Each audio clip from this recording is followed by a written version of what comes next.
It's being called the biggest shake-up of the super industry since compulsory contributions were introduced in the early 1990s.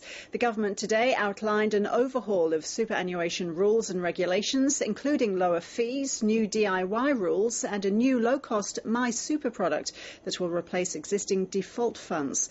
The savings will amount to tens of thousands of dollars, according to the Financial Services Minister, Bill Shorten.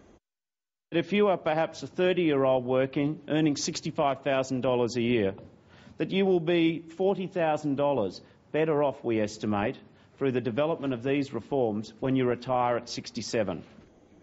Financial Services Minister Bill Shorten there. So what does the super industry think? Pauline is the Chief Executive of the Australian Super Funds Association. She welcomes the reforms but has reservations. Look, I think the main reservation we have at this time is that there's still a lot of detail to be worked out. These are far-reaching reforms and they have the potential to have some unintended consequences.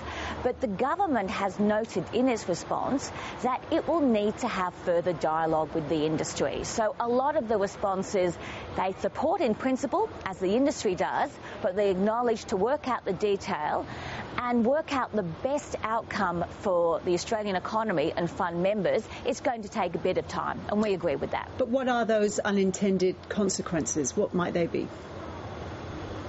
Well, we need to make sure that when you change the structure of the industry, particularly with the introduction of My Super, that it does actually deliver better outcomes for fund members. So lower cost, better returns. That the change in structure allows the efficient delivery of services to employers and employees, both in the ability to move across the industry and pay into the industry as well.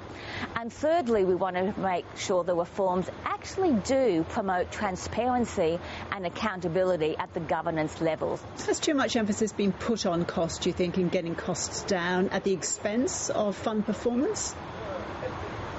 Look, I think the words are starting to change. It is around the My Super. And what that is about is really rather, you look at the cost, but more importantly, you look at what the actual returns are for the members. And where the cost issue arises there is, are there any unnecessary costs or that should be removed? Now, how that will be helped will be the greater focus around the scrutiny of what the costs are and how and why they are applied. Pauline, thank you. Pleasure. Thank you.